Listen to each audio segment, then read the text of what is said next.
Décembre kalo tile fɔlɔ o ye don kɛrɛnkɛrɛn ye diɲɛ kɔnɔ mun ye sida bana ye ka ɲɛsin o kɛlɛli kɔɲɔw ma.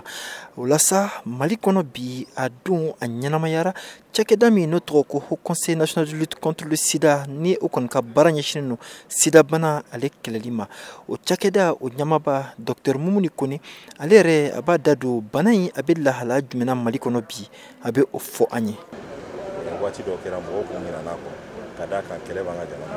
ka d'a kan Covid fana kun bɛ yan donc mɔgɔw ɲinɛna sida bana kɔ mɔgɔ dɔw yɛrɛ hakili la k'a tɛ alors k'a bɛ yen donc ne bɔra ka fɛngɛw fɔ sisan donnew di sisan k'a yira k'a fɔ Mali kɔnɔ yan dɔgɔkun o dɔgɔkun maa 100 ani maa 10 o de bɛ garisɛgɛ sida bana la dɔgɔkun o dɔgɔkun san kɔnɔna na a bɛ sɔn ka bɛn maa 600 ani maa 100 donc o ye fɛn bɛɛ kan ka mɔgɔ lasiran laɲini dɔ fana ye min ye o de k'a yira k'a fɔ sida bana bɛ ka denmisɛnninw fana minɛ muso kɔnɔmaw bɛ k'a yɛlɛma u denw fɛ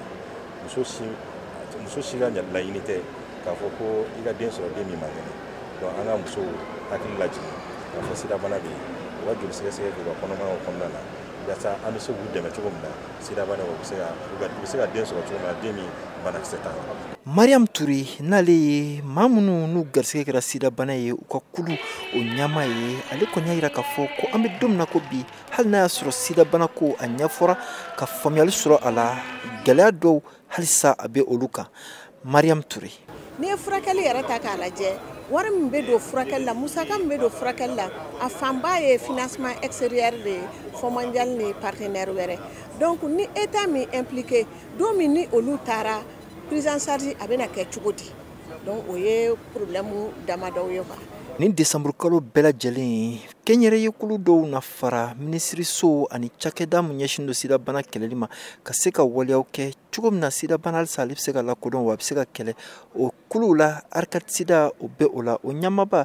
Dr Keita Bintu Danbele an k'ale lamɛn. Minnu fɛn fɛn bɛ sida banakisɛ ni a tigilamɔgɔ don